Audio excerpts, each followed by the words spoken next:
함께 보실 말씀은 구약성경 레위기 15장 1절에서 18절의 말씀입니다. 오늘 함께 보실 말씀은 구약성경 레위기 15장 1절에서 18절의 말씀입니다.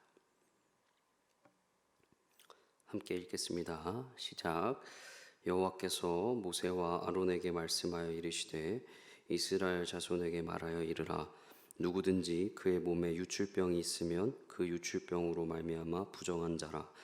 그의 유출병으로 말미암아 부정함이 이러하니 곧 그의 몸에서 흘러나오든지 그의 몸에서 흘러나오는 것이 막혔든지 부정한즉 유출병 있는 자가 눕는 침상은 다 부정하고 그가 앉았던 자리도 다 부정하니 그의 침상에 접촉하는 자는 그의 옷을 빨고 물로 몸을 씻을 것이며 저녁까지 부정하리라. 유출병이 있는 자가 앉았던 자리에 앉는 자는 그의 옷을 빨고 물로 씻을 것이요 저녁까지 부정하리라. 유출병이 있는 자의 몸에 접촉하는 자는 그의 옷을 빨고 물에 몸을 씻을 것이며 저녁까지 부정하리라. 유출병이 있는 자가 정한 자에게 침을 뱉으면 정한 자는 그의 옷을 빨고 물로 몸을 씻을 것이며 저녁까지 부정하리라. 유출병이 있는 자가 탔던 안장은 다 부정하며 그의 몸 아래에 닿았던 것에 접촉한 자는 다 저녁까지 부정하며 그런 것을 옮기는 자는 그의 옷을 빨고 물로 몸을 씻을 것이며 저녁까지 부정하리라. 유출병이 있는 자가 물로 그의 손을 씻지 아니하고 아무든지 만지면 그 자는 그의 옷을 빨고 물로 몸을 씻을 것이며 저녁까지 부정하리라. 유출병이 있는 자는 자가 만진 질그릇은 깨뜨리고 나무 그릇은 다 물로 씻을지니라. 유출병이 있는 자는 그의 유출이 깨끗해지거든 그가 정결하게 되기 위하여 이레를 센 후에 옷을 빨고 흐르는 물에 그의 몸을 씻을 것이라. 그러면 그가 정하리니 여덟째 날에 산비둘기 2마리나 집비둘기 새끼 2마리를 자기를 위하여 가져다가 회막문 여호와 앞으로 가서 제사장에게 줄 것이요 제사장은 그 한 마리는 속죄제로 다른 한 마리는 번제로 드려 그의 유출병으로 말미암아 여호와 앞에서 속죄할지니라. 설정한 자는 전신을 물로 씻을 것이며 저녁까지 부정하리라. 정수가 묻은 모든 옷과 가죽은 물에 빨 것이며 저녁까지 부정하리라. 남녀가 동침하여 설정하였거든 둘 다 물로 몸을 씻을 것이며 저녁까지 부정하리라. 아멘. 주님의 말씀입니다. 레위기의 키포인트는 거룩과 정결함입니다. 계속 그 거룩과 정결함의 그 포인트를 계속 가지고 가야 할 것입니다. 저는 오늘 본문을 통해서 세세하게 생활 속에 계신 그 하나님을 보았습니다. 아주 세세하게 세밀하게 생활 속에 계신 하나님. 오늘 본문은 유출병에 대한 이야기를 하고 있습니다. 남성의 유출병입니다. 여러분, 유출병이 무엇이냐? 2절 세 번역을 보면 이렇게 쓰여 있습니다. 너희는 이스라엘 자손에게 말하여라. 그들에게 이렇게 일러라. 어떤 남자가 성기에서 고름을 흘리면 그는 이 고름 때문에 부정하다. 이 유출병은 남성 질병이라고 볼 수 있습니다. 즉 남성 질병을 가진 사람이 가져야 할 지침이라고 보면 됩니다. 그런데 이 유출병에 대한 부분들을 보면 너무나 자세하고 세세하게 이 상황들까지도 알려줍니다. 4절에 보면 병에 걸린 사람이 누웠던 침상, 6절은 병에 걸린 사람이 앉았던 것, 8절은 병에 걸린 사람이 정결한 사람에게 침을 뱉은 상황, 9절은 병에 걸렸던 사람이 탔던 안장, 10절은 최종적으로 몸 아래에 닿았던 모든 것에 대해서, 11절은 만진 식기들에 대해서 이야기하고 있습니다. 왜 이렇게 세세하게 하나님이 이야기하시는 걸까요? 왜 이렇게 자세하게 하나님이 이야기하시는 걸까요? 여러분, 중요한 게 남성병입니다. 남성병. 이것이 생명과 연관이 되어 있기 때문에 그렇습니다. 아이를 낳는 생명과 너무나 직결되어 있기 때문에 하나님이 그렇게 세세하게 알려주신 것입니다.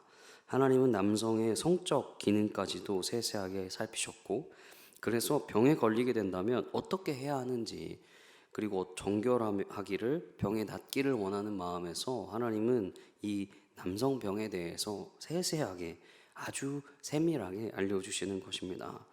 그래서 이 병이 걸렸던 사람이 나은 사람은 동일하게 번제와 속죄제를 드립니다. 다시 공동체 안으로 들어갈 수 있는 정결해진 것을 확정하는 그런 기쁨의 번제를 드리고, 정결하게 됐다라고 그것들을 알리는 정결제사, 속죄제사를 이후에 드리게 됩니다. 병에서 나았기 때문에 제사를 드립니다. 그런데 16절에서 18절을 보면 하나님의 세세함을 더 자세히 느낄 수 있습니다. 16절과 18절은 여자와 남자의 성행위 관련된 이야기를 합니다.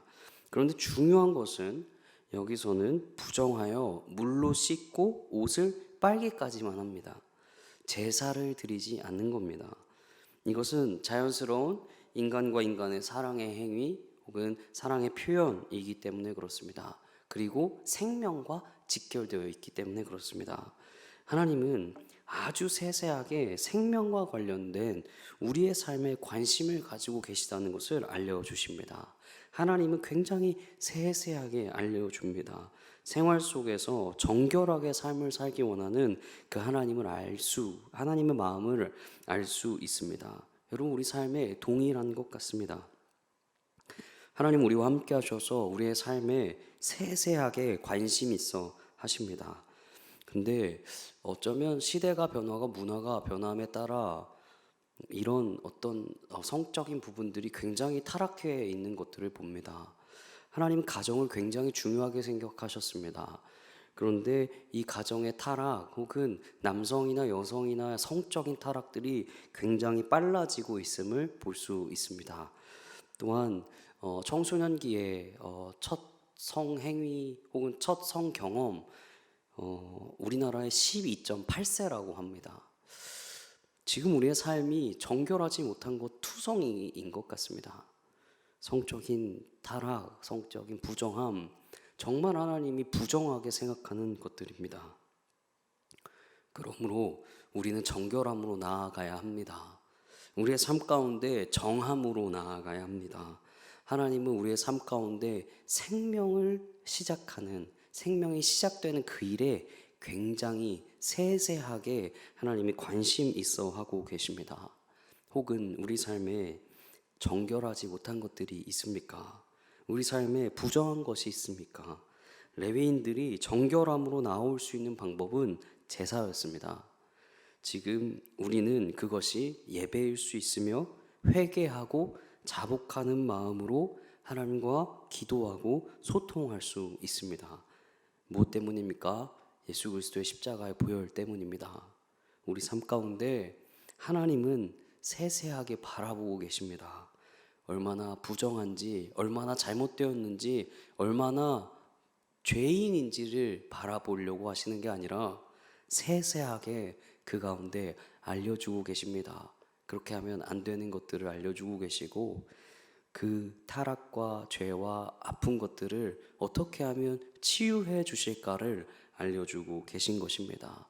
그 하나님의 사랑의 율법, 사랑의 법들로 이 레위기의 오늘의 본문이 그렇게 읽혀져야 할 것입니다. 우리 한번 기도했으면 좋겠습니다.